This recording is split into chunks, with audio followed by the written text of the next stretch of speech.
Hello everyone and welcome back to the channel. Today we'll explore how you can easily change the map style in the Maps.me app on your phone. If you prefer a brighter look, a default style, or even the dark Nilfgaard theme, this video will help you customize. First, open the Maps.me app on your phone. Next, look at the bottom right and tap on the More option. Then, select Settings from the list that appears. After that, scroll down until you see the Appearance option and tap on it. Now, under the section called Map Style, you'll see three available choices: Default, Bright, and Nilfgaard.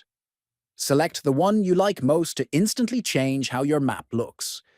You can switch styles anytime, depending on your lighting conditions or personal preference. If you found this video helpful, make sure to subscribe to the channel, like the video, and share it with others. Thanks for watching, and see you in the next tutorial.